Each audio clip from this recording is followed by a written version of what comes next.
Hey mamas, and welcome to the Entering Motherhood podcast. This is your one-stop go-to place for getting you from feeling drained, exhausted, and unfulfilled in motherhood to feeling more energized, organized, and accomplished.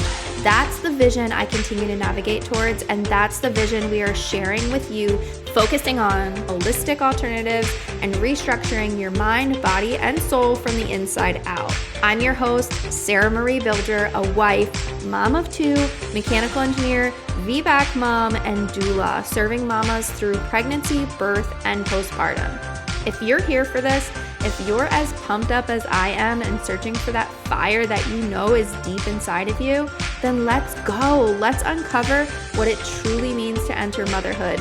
You are a rock star. I believe in you. Let's doula this. Let's crank it up a notch and let's kick it into high gear together.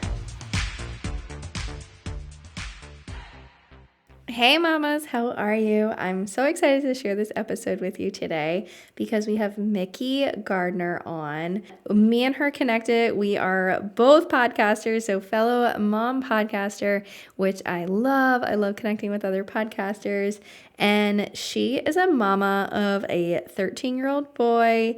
And so she is a little bit further along on this journey than us. And I think that's amazing and awesome because she has so much knowledge from being a mom that she really is able to see it from almost a third perspective, that hindsight view, and give us a little bit of an insight on things, looking back on her own motherhood journey and really exploring things differently. And now she is a conscious parenting coach. She is an author, and she is just such a wealth of knowledge that I know that you're going to get so much out of this episode. It's a little bit longer than normal, so please just listen in, soak it all up, and enjoy learning from her and listening to her experience and her insight and everything that she has to offer. And she talks about co-parenting and what that has been like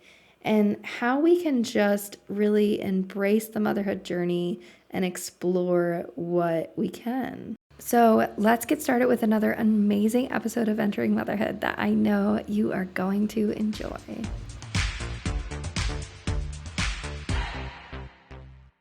Hello, and welcome to Entering Motherhood. I always love having fellow podcasters on the show, so I'm super excited to have you here today. And how about you go ahead and introduce yourself for the listeners to get us started? Yeah. Hi, I am Mikki Gardner. I'm a certified life and conscious parenting coach, and I am the host of Co-Parenting with Confidence, a podcast. But most importantly, I am a mom to I still can't say it, 13-year-old son. It's unbelievable that time has passed this quickly. And my almost 3-year-old furry dog, who is also my pride and joy. So that's who I am. I'm also, I forgot, an author. My new book just came out, The People Pleaser's Guide to Co-Parenting Well. And I really love talking about all things co-parenting. And so I'm excited to bring this to your audience today. So thanks for having me, Sarah. Yeah, awesome. So can we start off by kind of explaining what co-parenting is and specifically what co-parenting is to you and how you define it? Yeah. So I define co-parenting a little differently. And I'll say this in a larger context. As a coach, I work with a lot of moms who are divorced, sort of single parenting, if you will, or co-parenting with someone that they are not living with. However, I really define co-parenting as parenting with anyone you don't agree with 100% of the time. So I think this actually applies to all of us because I also have clients who come to me who are really struggling to say like, hey, I've got this partner that I love most of the time, but then you bring parenting into it and that is a whole nother avenue, right? All of our stuff comes out and we don't agree. And it can really drive a wedge between couples. And, oftentimes you're seeing divorce sort of down the road in the third grade to fifth grade range is when you start to see like a high spike. And I don't have no evidence of this other than I believe the more we start parenting and the more that rift happens, it becomes bigger and bigger and bigger. And then there's like that point where there's the tipping point. And so I love to have this conversation because, we're human. We're meant to have disagreements. We're meant to have conflict because we don't all agree, right? We all have our own experiences, our beliefs, all of the things. And so learning how to navigate those things in a way that we can actually show up, that we can reconnect, that we can repair, and we can move forward and really benefit ourselves and our children. That's what I'm passionate about. Yeah, I think you define it so differently and like I don't even want to say differently, but like so uniquely. And I think it's important to understand that like it's not just, divorce or different situations. It can be, when you are just parenting in general. And like you Yeah. said, like you're never going to 100% agree on everything. And those differences are going to come up. I think everybody comes from different families, different backgrounds, how things were done in their household, like how things you did and things like that. And so I think there's always going to be those differences, but learning how to communicate and talk about those things might be difficult at times, but really understanding and again, like learning how to do that is an important step when you're, entering motherhood, when you're being a parent, when you're, having these little children and wanting to, go about things a certain way. Yeah. And I think there is nothing in life that challenges us more than parenting. I mean, they are the things that trigger us the most. It's like, the universe provided you with the exact children to trigger all of your issues, right? It's like that is their job. That's why they're here. I really believe that we're sort of spiritual beings having a human experience, and we choose our mothers. And I think we do that, and we can look at our children sort of from the lens that they have chosen us, right? Because they have something to work out in this life and we have something to work out with them. We can really start to look at this whole relationship in a more co-creation, right? We're creating together. And that is what we need to learn to do with the other co-parent, whether that is your husband, your ex, your mom, your dad, whomever, right? Because the nuclear family as it used to be, we don't live the way that we are meant to raise children. And I think that's an important point, especially for so many of the new moms. We hear this, but really learning how to understand it inside of our body. We are wired to live in community. We are wired to have people around us to help us raise our children. But now, in the way that we're living in society, we are alone, we are alienated, and then we wonder why we can't do it all. Well, because you're not supposed to be able to. And the more that we can sort of understand and have compassion for that, no, it might not change our circumstance. It doesn't mean that we instantly have all the daycare options and all the childcare options that we need, but to really have a softness and a compassion for ourselves that we're doing the best we can when it's really stacked against us. And so I really want to help moms learn how to cultivate calm and clarity and confidence as they parent and co-parent, because I believe that every single one of us has the power to create a harmonious environment, regardless of what our ex is doing, regardless of what your husband thinks, regardless of what the neighbor thinks. Like, you have so much power. And I'm excited to kind of like dig in today because I think that we can start to do that in really simple, tangible ways. Yeah. And I found it interesting. So like we recently actually discussed very similar topics on our podcast about this concept of really kind of becoming you and really like stepping into this part of like thinking like, who do I want to be? And like, am I taking those steps? And what does that look like? And I think, like this plays into part, like, you're saying like cultivating this community and, co-parenting with all of the people around you, you're taking into account like not only the parent that you want to be, but these people around you and how are they playing into that? And how are we, finding in this modern day society, like a way to really create that community. So kind of going back, I guess, 13 years ago, what was your experience like personally when you were first, entering motherhood and all of those emotions and things that were going on then for you? Oh, Sarah, this is a topic that's literally I feel the tears brimming right now because that is one of those, I try not to have regrets. We are who we are. We did what we did, we can't change it.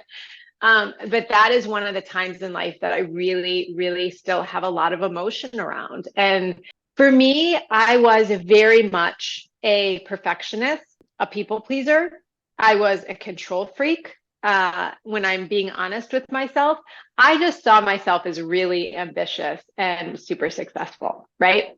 I had my own business. I was an event planner. I was doing events all over, it was highly successful. I could get anything done. You give me a problem, I am going to solve it, right? Like, go get it done.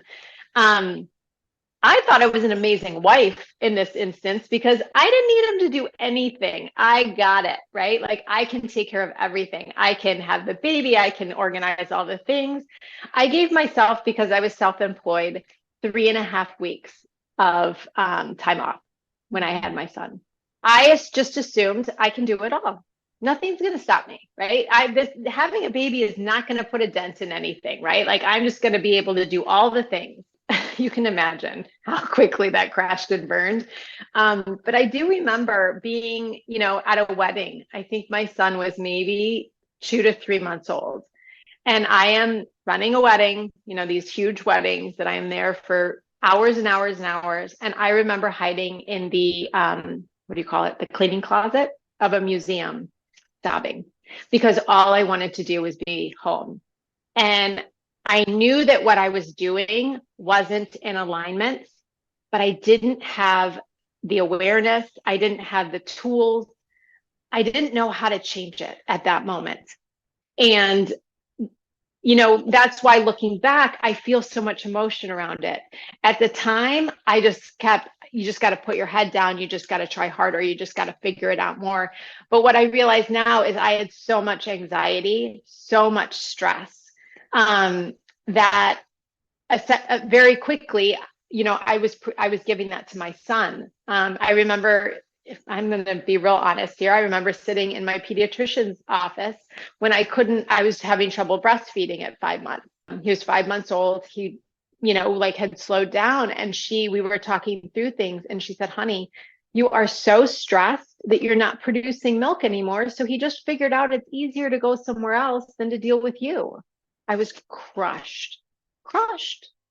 And, I want to be honest about that because, I feel like I have a very different experience, sort of now, but looking back, that's one of those times in life that I really wish I knew more. I wished I had had more compassion for myself. I wish I had offered myself more grace, even if not just for me, for him, so that he didn't have to experience all of that. And, now I'm like doubling down. I'm like, I'm going to help him because he is an anxious little bear, and he probably might have been that way anyway. But I really know that it's my job to help him work through that. And I just think that so often, so many of us and so many of the moms that I talk to, especially on the first one, when we just don't know any better, we really wish we could change it. And so the work now is for me not to regret, not to beat myself up, not to blame myself for everything that's going on with him, but just to have more and more awareness and to be able to share with other people and, like with you. So that was Yeah. my not so beautiful part of the experience. Yeah, I mean, I think, it's unique and it's your story, but there is so many moms out there that are really feeling this, like you said, like you're stuck and you want to do these things that you used to be able to do and you want to keep up with the lifestyle that you used to have. And it's so hard to just take that time to slow down. And I just had a conversation with a friend recently, and we were really saying, like, we're the first few generations of both parents working, or, Mm-hmm. like really having women working and Mm-hmm. full-time working and having these businesses and these big responsibilities outside of the home.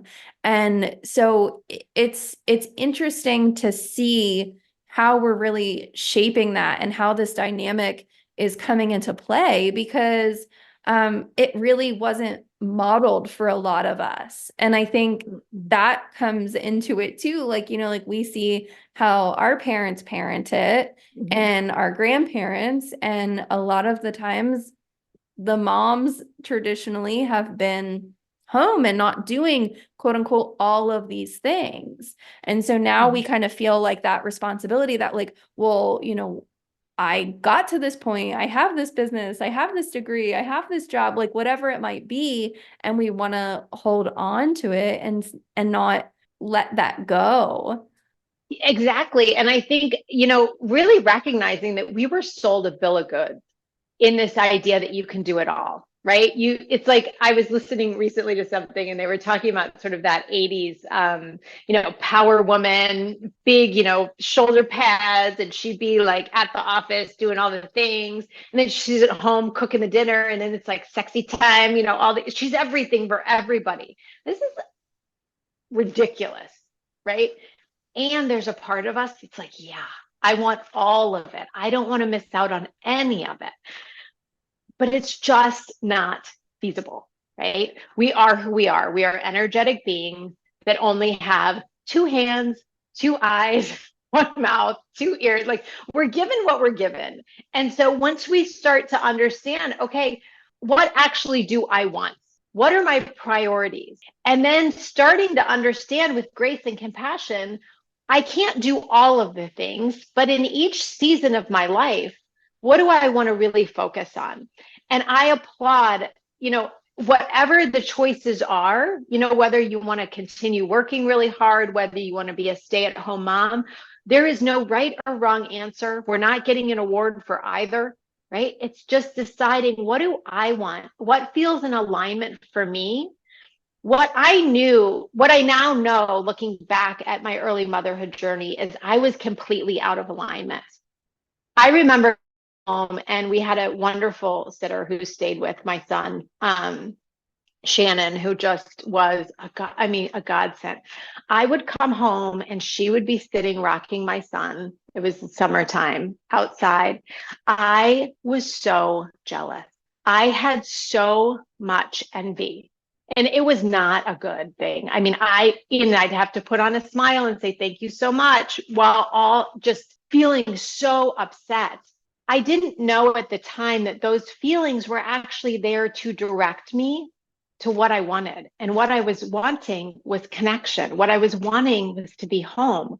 But my ego and my responsibility. I mean, I had a company and I had people depending on me. I was in, like, everything was fighting against each other. And I didn't know at that time how much wisdom that my emotions and my body have.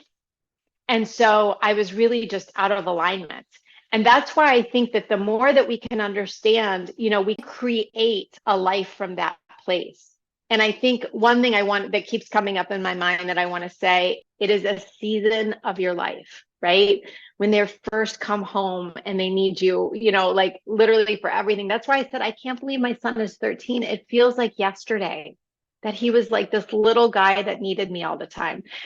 But when we start to look at things more as seasons, more as, at this point, we can start to in the grip on needing to do everything. And we can start to really look at it from a more conscious, I say conscious, but more intentional, purposeful. How do I want to move through this season that we're in? Yeah. And what can you say to that, like in speaking in terms of co-parenting, like maybe how, we could be seeing this, as a co-parent, or, like seeing that your partner maybe is out of alignment, or signs that we can really tell that we're not, and how we can use the people around us to help get us back in alignment or allow us to see that. Like what steps would you say, or like what tips do you have for guiding us towards being able to see that maybe sooner, or maybe we sort of can feel like that's going on, but we just don't know where to go from there. Yeah. So everything that I teach is really, I call it sort of conscious co-parenting. it's really just secretly adulting skills. That's all it is, how to be a human and how to adult in the world. And luckily, the universe made everything super, super simple for us. But there are 3 steps where we can really learn to create calm from the chaos.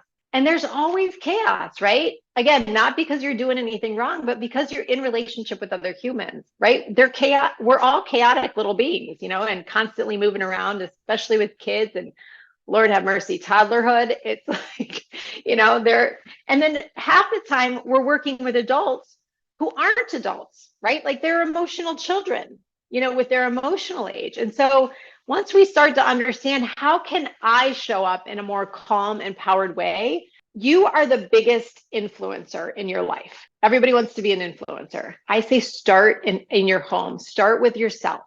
Learn how to influence those around you in a positive way, right? What I try to do is manipulate and control from a place of love, I will say. I'm not like some psycho that's trying to like hurt everyone. I was genuinely, as a people pleaser, I was genuinely trying to make everybody happy, right? But what I didn't realize is that when I wasn't prioritizing my needs, when I wasn't being honest, when I didn't have boundaries, when I wasn't willing to have difficult conversations, I like to blame the other person, saying, well, they're just too difficult to do that. But really, the root of people pleasing is that it's our own inability to handle the discomfort or the unease that's happening. So we try to control everyone around us.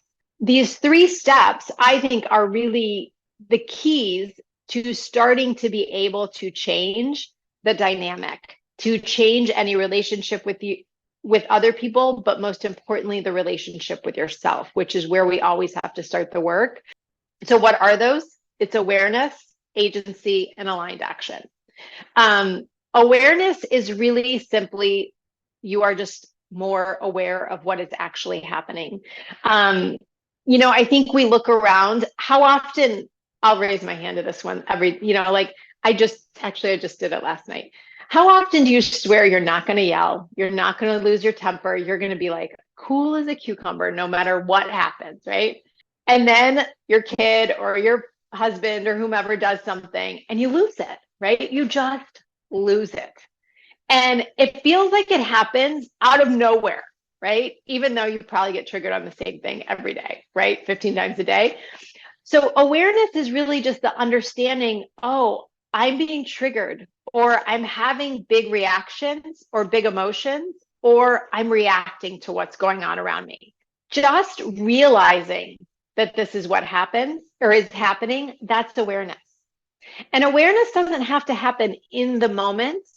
Awareness can come 10 minutes later, 10 hours later, 10 days later. And we're not looking for perfection. Again, like I get triggered all the time. What we're looking for is just the awareness, oh, I am being triggered, right? And the more aware we can become, well, now we can do something about it, right? So I think one of the biggest tools that I tell people all the time, and people are like, yeah, hit the pause button. As soon as you realize you're triggered, hit the pause button.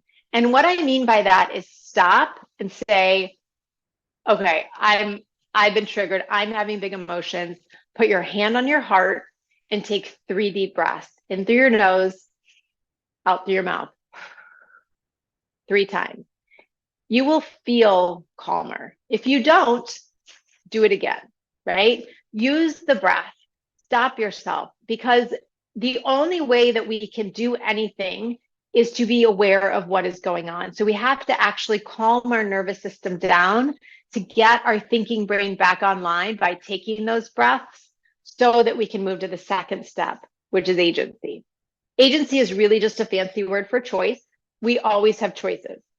I know that we all love to say, I had no choice. I had no choice but to yell at my husband because he said that stupid thing I told him not to say again. I had no choice but to do this, right? They left me no choice. That is a lie. We always have choices. You might not like your choices. You might not want to do any of the choices, but you do have choices. And this is one of those moments when we can start to understand, well, I actually do have choice. And what do I want to do? So once we're aware we're triggered, we've paused, we've taken a breath, we've breathed. Now we can say, okay, what are the choices that I have available? Again, universe makes it extraordinarily easy for us because we're simple beings, so we need things simple. So you can accept something, you can change it, or you can leave it. If there's another option, please let me know. I haven't figured it out yet, but these are really the three options.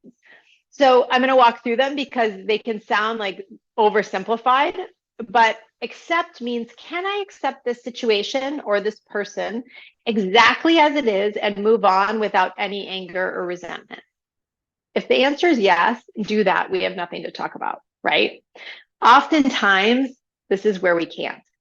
Oftentimes, especially when maybe you have different parenting styles, maybe you think, your husband wants to let the baby cry it out, but you're like, no way are we doing that. Or maybe you want to co-sleep and they're like, not a chance. And, snowball's chance. Are we doing this? Those kind of things. So can you accept that? Probably not, right? And that's okay. So let's move to the second thing, which is change. Now, this is the tricky one. We can never change other people or the situation, right? We're not God, we're not universe, we don't have this like magic wand that can make everyone do anything. So when I say change, I mean, is there something that I can do that would shift the situation? This might mean compromise. This might mean not co-sleeping.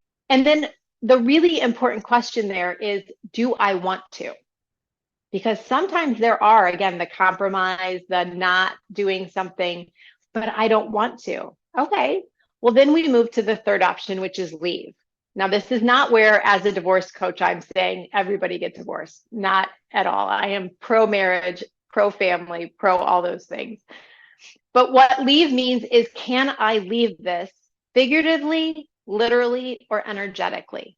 And sometimes we do have to leave a situation by saying, I can't talk about this right now. I'm too triggered. Or we're going to have to come back to this when we can both have a conversation in a respectful tone. Or, everything happens via text now. I'm not sure why we communicate this way as humans because it's so ineffective, right? But sometimes, I don't know if you ever get into like these text battles, I call them nastygrams, where you're like really I'm going to get him and I'm going to say it and I'm going to do all these things. I mean, with co-parenting, it is like the one thing I hear over and over, the death spiral of nastygrams. Sometimes you have to leave the conversation. You have to say, I am not willing to participate in this. And out you go. That is leaving, right? That is a choice we have. We can leave a conversation. We are not expected or required to attend every fight that we're invited to. This was the biggest, with truth bomb anyone gave me, that you don't have to fight and engage in every fight that is brought to you, right? You get to choose. You can leave it. So once we understand here are the choices, we move to the third and final step, which is aligned action. And this is where we really are taking ownership, where we are deciding what is the action that I do or don't take that is aligning with the way that I want to live. And this is going to circle back to the priorities that we talked about. We have to be really clear. What are my priorities? What are my values? What is important to me? And how am I living in alignment with that? So when we actually do get triggered, right, we don't have to sort of have this being that understands everything. No, we can just look at, okay, in this moment, what is going to get me closest or even in the general direction of where I want to go? And that's how we start to move forward in a way that creates calm out of the chaos, is learning how to take responsibility for our 50% of any relationship. And real quick, and I'll stop because I feel like I'm fire hosing you and I don't mean to, but responsibility I define as response-ability. This is the key, your ability to respond to the world instead of just reacting.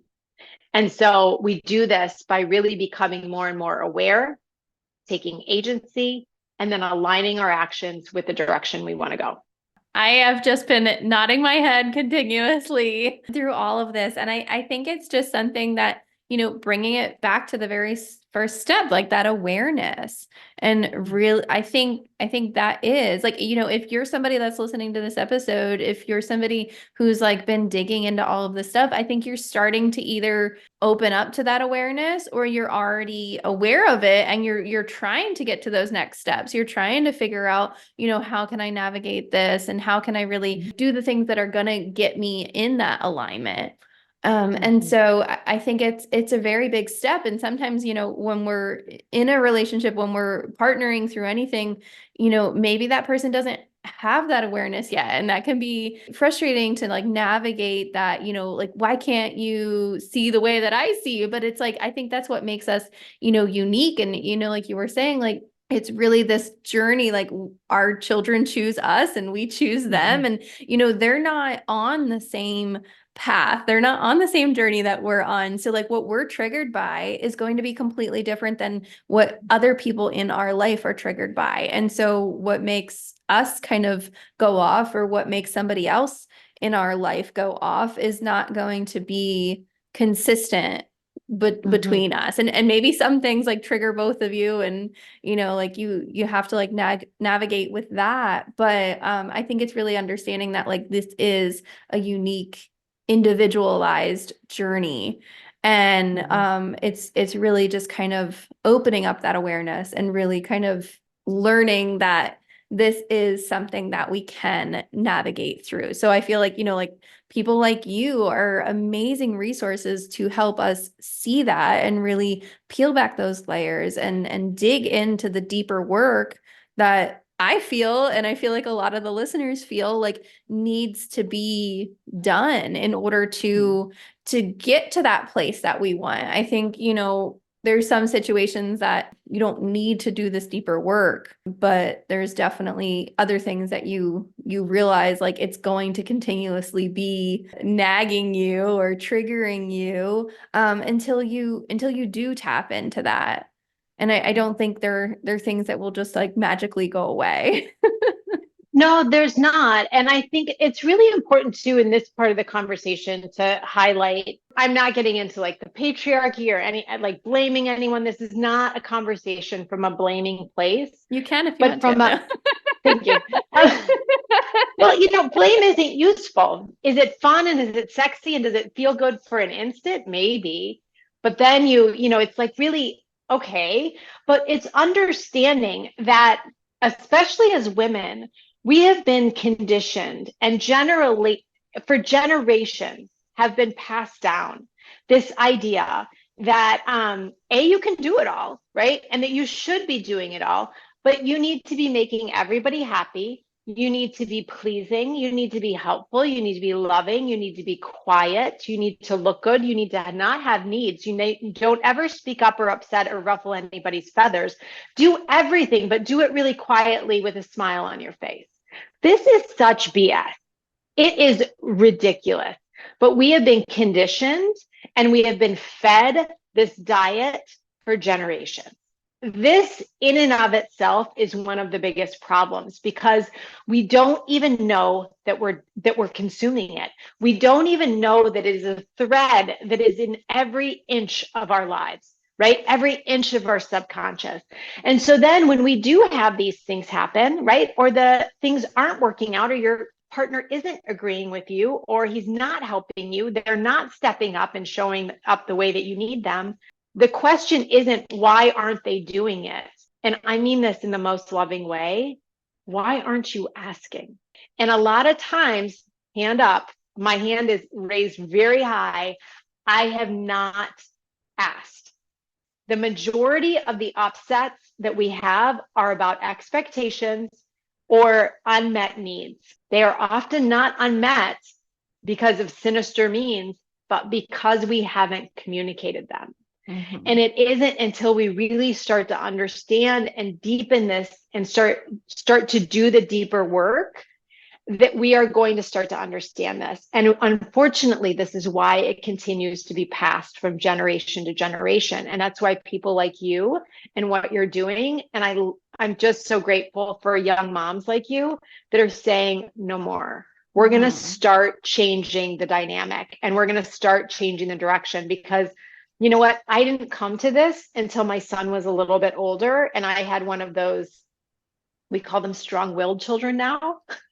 Just means they're really difficult to parent. God bless him. I love him, right? He's here because I needed a kid who was going to be really difficult. Some people get those really, easygoing, great kids that do all the things. You actually, those you got to wonder about too, right? Like we need them to challenge us. And so when we start to look at it from, they aren't here to destroy us or make us crazy, but they're actually here to disrupt what isn't working and help us get into alignment with what actually feels good. And when we are showing up from what feels good, not momentarily or transactionally, but what feels aligned in our heart, in our mind, and our body, when we are working from this place, this is where we want to mother from. This is where we want to raise our children from. This is where we are showing up and offering our children the most beautiful example of what it looks like to be a human. And I think that's our job, right? But we have to do the work to get there. That's why, motherhood will crack you open to do the work, or you might just like scotch tape it up and be like, no, I'm not doing it. But you're probably not listening to this conversation if that's who you are. Yeah, and I think it's so much of that. And like you said, like we're subconsciously a lot of the times doing things just because it was done to us or how things were. Right. I think one of the biggest things that me and my husband have recognized is like if we're out at a restaurant or like out in public, and it's one of those things where like if we were to get loud as a child, we were instantly like be quiet, don't do that, sit down, dismiss to just behave and submit and do this. And it's one of those things that it's like, society even kind of structures you to, heads turn. Like my daughter, when she was little, like one time was just smashing like a fork and a knife, like on the table, like banging them. And I was kind of like, okay, this is like a little like hard to like navigate, but it's like you like calmly try to like say like, hey, like let's not do that, or redirect like, hey, here's a coloring page, or here's some crayons, stuff like that. But like instantly, like all the tables around us just turn around, and it's kind of like, oh, you're such a bad parent if like you can't control your kid. And I think it's just, it's a combination of generational habits and cultural ways and just societal norms that we're sort of forcing our parenting to look specific ways. And I think there is a lot of people though that are starting to bring awareness to this and trying to say like how we should be handling it and how can we do it differently, because I don't want to do this way, but I don't know another way. And I agree with you. And there's like so many conversations we could have about this. And, I was drawn to and trained by Dr. Shefali Tisbury, who is the Conscious Parent. She wrote The Conscious Parenting. Her new one is The Parenting Map, but she's Oprah's parenting coach. So I think she's got some street cred, right? But she's really the one who has sort of like offered up this idea of conscious parenting. Conscious parenting, though, there's now gentle parenting. There's like this kind of parenting. There's parallel, there's all the parenting. What I like to always think about is that this idea of conscious parenting isn't perfect. It's not controlled. It's not a style of parenting where X, Y, and Z happens, but it's really just simply that we're aware of what we're doing and why we're doing it, even if that awareness comes after the fact. And I think your restaurant example is such a good one, because in that moment, your daughter banging her fork and knife on the table, is that really an issue, right? Like, or how you deal with it. But what was really going on for you was the judgment you were feeling, the sort of the embarrassment, all of the eyes, right? And so then we react from that place, right? It's not what's going on with the child, it's what's going on for you that determines your reaction. And this is the key in my book that we really want to think about, because I'm not saying you should just sit at the table and be like, ha ha ha, look how cute she is. No, it's not cute. Like, right. The idea is our job is to keep them safe. to give them boundaries, to contain them, to show them how to have big emotions and work through them, right? But not from a place of control or judgment. Parenting is about the parent. If it were about the child, it would be called childing. When you are parenting, you are dealing with yourself and how you feel about what's going on. Your job is to care for your child, to keep them safe, to teach them like all of the things you want to teach them. But really, parenting is learning how to reparent you. How do you move through this? What's going on for you? Why are you being triggered? How can you sort of come back from that? How can you move forward in an aligned way? It sounds like a lot of work because it's a lot of work, right? But it's actually simpler than we believe it is. And when we can do that and we can learn to really go inward and align our minds and our hearts and our souls and our energetics, we can show up differently. And parenting actually is simpler and more connected than, that's where you can really have the connection with your child that you want when you're connected to yourself. I completely agree. And I think that's so true. And I love how you said, it's not childing, it's parenting. And it really is, it's a self journey, and it's something that we have to go through ourselves. Yeah.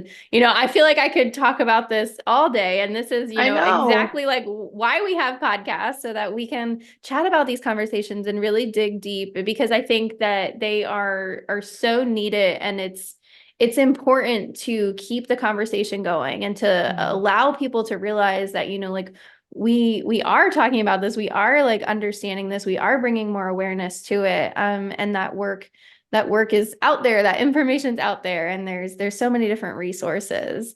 But could you, one, if you have like any final tips or advice or anything that you want to end on, and then also, let us know where we can reach you, get in contact with you, how we can get your book and all of that great information. Yeah, I think I just want to say that, just go back to this idea, especially for the young mom, like the moms who are, I say young, but I mean entering into motherhood, like sort of young in their motherhood journey.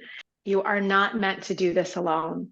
If that is friends, if that is family, if that is support groups, if that is a therapist, if that is a coach, there is so much support out there. And I think to the point is, when we learn how to really be more aware and clear on what it is that we want, and we learn how to do the work to get there, we have cleaner lives, we have better boundaries, we have better communication skills. And this creates healthier relationships with everybody around you and your children. So I know that early motherhood and sort of all of it is really overwhelming. And half the time you feel like you're just surviving. And I get it. And you are more powerful than you know. And learning how to step into creating that calmness, creating that really more of a presence and protecting your well-being. You taking care of yourself is not selfish. It is a requirement. You cannot give your children what you don't have. So if you want them to be full, abundant, energetic, like overflowing with love, that's your job to do that for you. And when you are tired and when you are exhausted because you are literally just created a being and now are keeping that being going, you need support and help. And so whatever that could look like, and part of that might just look like releasing judgment, releasing expectations, and really simplifying your priorities. What is, one thing that you can do each day that can help you cultivate more calmness? That might just being, not binge watching shows when the baby's sleeping, or, it might be getting outside for 10 minutes for a walk. It might, just any of these things, but we really do have to learn to protect our well-being by learning how to speak up with conviction and grace and compassion, how to hold boundaries to protect your peace, how to cultivate calmness within your own self so that you have the ability to have clear decision making, and how to really reclaim your freedom, meaning how to let go of conflict, but really how to welcome in energy and time. And I think always, whether it's a coach, a therapist, even a mentor, find someone whose rear view is your front view right now, because they're there for you. I mean, I'm much older than you, Sarah, and but it's good to have people in the stage you're in, but also who's a little bit ahead and who can look back and who can support you, and especially women who are living the life or living in alignment with what you want. Surround yourself with that and really find those people and get that help. And because we're not meant to do it alone, and there's seasons, but they are tough. Yeah. And I mean, like, you don't have to answer this, but like, how old are you? Like, I know you shook your head when I said that. Well, I just last week turned 48, so I'm in my last 2 years in my 40s. Yeah. My mother has amazing genes, so I think I look younger than I am, as she does too. You look great. Yeah. Thank you. But I had my son later. I was 34 when I had him. Yeah. I was 38 when I had a miscarriage, and I didn't have any more children. So I'm a little older, but at the same time, even just older in the motherhood journey, right? Like whatever the chronological age doesn't really matter, but it's, the sort of that motherhood age, and really finding moms and women. And listen, we're out there. We are all out there, like you and I found one another. Like I'm surrounded here by women who are in all stages of motherhood, but again, are very much aligned. And I think it's so important to cultivate that community. And I guess the last thing I'll say is that our partners, whether it is a husband, a wife, they are not meant to be every part of what we need. And learning how to not require that of them, but actually create the community you need, is one of the most empowering things you can do. Because when we rely on one person to do all the things, we set them up for failure. It's like when we require our kids to do everything we need them to do, we're setting them up for failure. When we really just want to be able to be that sort of really calm, loving, guiding energy. And so to do that, we have to really do our own work to get there and surround ourselves in community with others. Yeah, I love that. Where can we find you? Sorry, I forgot that part. I was gonna say, we mentioned your podcast, but obviously, like, probably wherever you're listening to this, we can find your podcast. But where else are you hanging out on social media, and how can we get your book? Oh yeah, so the book is everywhere books are sold online, Amazon, Barnes and Noble, all those places. It was a bestseller, which was really exciting. So I appreciated the support of everyone when it launched. I would love for you to read it, because I think it very much is this 3-step framework, and I walk the framework through from the stories of my beautiful clients. So you really see how it applies to their lives and how they implemented it and changed things. Because you can hear me talk, but I think it's more impactful to really see real life stories of how we can empower ourselves, even from places like divorce, where it's a really difficult sort of time, whether it's divorce or loss or grief or any of these things, we can move forward. So the book is there. I do have a companion workbook that I would love to share with you. It's free. All you have to do is buy the book and then send me on Instagram, which is Mikki Gardner, my name, M as in Mary, I, Gardner, Gardner. That's my website and my Instagram, so you can find me there. But if you send me a picture of you with the book or your receipt, I will send you the companion workbook as my gift. So that would be great. And then my podcast is Co-Parenting with Confidence, where I talk about all of these things as it relates to co-parenting. Awesome. Well, I will be sure to link all of that in the show notes. Thank you. And, just thank you so much for this conversation and for being here and for doing what you do. Thank you for doing what you do. I really admire how strong you are in what you're doing and how you're reshaping the world. And so thank you for that. Thank you, mamas, so much for listening. Remember, you are a rock star. I believe in you. Let's doula this. Let's crank it up a notch and let's kick it into high gear together. Hit that subscribe button, share this episode with a friend, message me, email me, call me, beat me. You know how to reach me. We're doing this, mamas. I am so excited to catch you here next week. This is your one-stop go-to place for helping you find the resources you need to make the best choices for you and your family during pregnancy, birth, and most importantly, postpartum. See you later, mamas.